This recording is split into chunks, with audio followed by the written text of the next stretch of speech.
Sir आज यहाँ पे एक कार्यक्रम हो रहा है, राष्ट्रीय अधिवेशन हो रहा है, उसका उद्देश्य क्या है और भविष्य की प्लानिंग क्या है? हम institution of engineers Himachal Pradesh state centre Shimla एक बहुत ही महत्वपूर्ण विषय पर जिसका शीर्षक है eco friendly and sustainable approaches for landslide and land subsidence management in hilly regions, जो कि हम ये जो राष्ट्रीय सम्मेलन है environmental engineering division board, institution of engineers India और bureau of Indian standards, Uttarakhand landslide mitigation centre तथा university institute of technology Himachal Pradesh के साथ मिलकर कर रहे हैं, जिसमें हमारे साथ बहुत सारे और सहयोगी भी हैं। हमने जिस तरह से हिमाचल प्रदेश में अभी एक बहुत बर्बादी हुई है भूस्खलन और भूमि कटाव और भू धसाव के कारण, तो उसको हम किस तरह से उसका समाधान निकालें, नई नई क्या तकनीकें हम उसमें हमने पूरे भारतवर्ष से जो इस क्षेत्र के विशेषज्ञ हैं उनको यहाँ पे बुलाया है। इसमें आप अगर बात कर रहे हैं भूमि कटाव या भूमि रिसाव की, तो क्या मानते हैं सर कि कारण ऐसे क्या रहे होंगे और भविष्य की क्या चिंतन है इस पे? नहीं, कारण के ऊपर भी मैं नहीं जानना चाहूँगा। कारण बहुत सारे कारण होते हैं, कोई मानवीय भूलें भी हैं, कुछ तकनीकी भूलें भी रहती हैं, कभी हमारी जिसको हम कहते हैं अनजाने से भी हम उस चीज़ को इग्नोर कर देते हैं, तो बहुत सारे कारण रहते हैं इसमें। कुछ अति वर्षा भी जो इस बार हुई है वो भी एक कारण है, और कई बार क्लाउड बस्ट की वजह से भी ऐसा हो जाता है। तो यही सब कारणों का तलाशने के लिए और किस तरह से हम इसको निपटें ताकि भविष्य में जान माल का जो हानि इस बार हुई है हमें देखने को मिली है, बहुत ही दुर्भाग्यपूर्ण जो रहा है, उसको हम किस तरह से निपटें, कैसे समाधान निपटें। इस तरह की विपदाओं को अगर कभी हो जाती हैं दुर्भाग्यपूर्ण रूप से, तो हम उनको किस तरह से रेस्टोर करें ताकि लोगों को उनका जीवन पुनः किस तरह से हम उनको जीवन वापस जीवन पटरी पर लाएं। अगर पहाड़ी क्षेत्रों की बात करें तो एक अवैध निर्माण नदी नालों पे जो हो रहा है, यहाँ वहाँ जो मलबे के ढेर नजर आते हैं। दूसरी तरफ एक अगर हम पूर्व में आंकड़ों की बात करें तो प्रदेश में वन की जो एक जो पैरामीटर्स है वो कहीं ना कहीं गिर रहे हैं। तो क्या भविष्य में इस तरह की चिंता है की जरूरत है या वनों को बढ़ावा देना जरूरी है? हाँ, ये बहुत ही चिंतनीय विषय है जो आपने उठाया है। जो अतिक्रमण हुआ है बहुत जगह नदी नालों के बीच में, वो भी एक कारण रहा है, क्योंकि पानी ने अपना रास्ता तो बनाना ही है। तो वो एक हमारे जो सरकारी एजेंसीज हैं उनको भी ये चीज़ देखनी पड़ेगी कि किस तरह से हम जो हमारे ब्यूरो ऑफ इंडियन स्टैंडर्ड्स हैं उनको किस तरह से लागू किया जाए, किस तरह से स्टैंडर्ड ऑपरेटिंग प्रोसीजर जो उनको लागू किया जाए, ताकि इस तरह का हम जो लोगों का द्वारा अनाधिकृत जिसको हम कहेंगे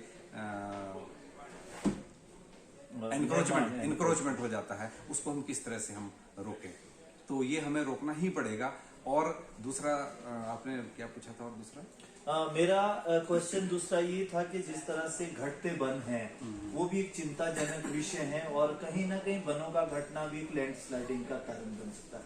तो भविष्य में हमारे को वनों की रख रखाव की ओर भी एक ठोस कदम या किसी तरह की पॉलिसीज को डेवलप करने की जरूरत है। नहीं, वनों का जहाँ तक हिमाचल प्रदेश में सवाल है तो मुझे नहीं लगता कि जो वनों का कवर है अभी बहुत कम हुआ है, मार्जिनली बहुत फर्क नहीं पड़ा है। अति वर्षा के कारण इस बार जो हमारी धरती थी, हमारी जो सॉइल है, वो ज़्यादा सैचुरेट होने की वजह से कई जगह उनकी कैरिंग कैपेसिटी में फर्क पड़ा है। इसलिए क्या हुआ है, पहाड़ पूरे के पूरे नीचे को दरके हैं, और कई बार क्या हुआ है कि जहाँ बड़े वृक्ष हैं वो भी अपने जब वो गिरे हैं तो वो अपने साथ बहुत सारा स्लाइडिंग मटेरियल साथ लेके गए हैं। तो वनों का अभी इसमें कटाव जो वनों का ज़्यादा हम कहेंगे कवर बहुत फर्क नहीं पड़ा है, जो मेरे हिसाब से है। इस तरह के कार्यक्रम जो है ग्रामीण क्षेत्रों में भी पहल करने की जरूरत है, लोगों को अवेयर करने की जरूरत है। क्या आप मानते हैं कि भविष्य में ये संस्था ग्रामीण क्षेत्रों तक अपनी रीच करेगी? हमारे संस्था के साथ पूरे प्रदेश भर के इंजीनियर्स लोग जुड़े हुए हैं। तो ऑलरेडी हम हर प्रदेश के हर क्षेत्र में अपनी पैठ हमारी है। पूरे देश भर में हमारे 2.5 लाख से ऊपर लोग इंजीनियर्स हमारे साथ जुड़े हुए हैं।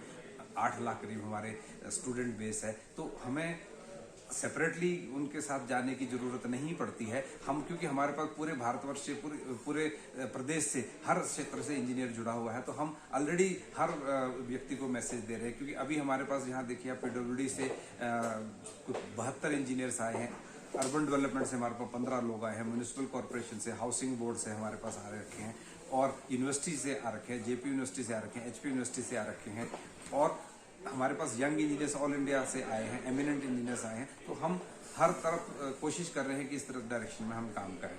हिमाचल प्रदेश 60% से ज्यादा जो है पहाड़ी रीजन में आता है, पहाड़ी क्षेत्र आता है। तो क्या भविष्य में जैसे बड़े बड़े ब्रिजेज हैं, रोपवेज हैं, क्या जरूरत है इन चीजों की डेवलप करने की ताकि इन्वायरमेंट लॉस कम से कम हो? नहीं, यदि हम विकास करना है तो हमें इंफ्रास्ट्रक्चर की जरूरत पड़ती है, हमें जरूरत पड़ेगी, हमें बनाने चाहिए, पर हमें ये सब उस जगह पर निर्माण करना चाहिए जो कि जियोलॉजिकली स्टेबल हों। पूरे प्रॉपर इन्वेस्टिगेशन के साथ हम आगे बढ़ें, और जो जो जियोलॉजिकल स्टेबल हैं, जहां हम इनको अफोर्ड कर सकते हैं, वहां हम इन्हें जरूर बनाएं। हमें बनाने से पहले उस इलाके का पूरी तरह से सर्वेक्षण करवाना चाहिए, भू सर्वेक्षण हो। हमारे पास बहुत सारी एजेंसीज हैं, जियोलॉजिकल सर्वे ऑफ इंडिया है, हमारे सर्वे ऑफ इंडिया है, हमारे अपने डिपार्टमेंटल जो इंक्वायरी जो होती हैं डिपार्टमेंटल, हम उनको कर सकते हैं। और जब तक हमें ना लगे कि ये संरक्षित या सुरक्षित रहेगा, वहां उस जगह पे हमें निर्माण नहीं करना चाहिए।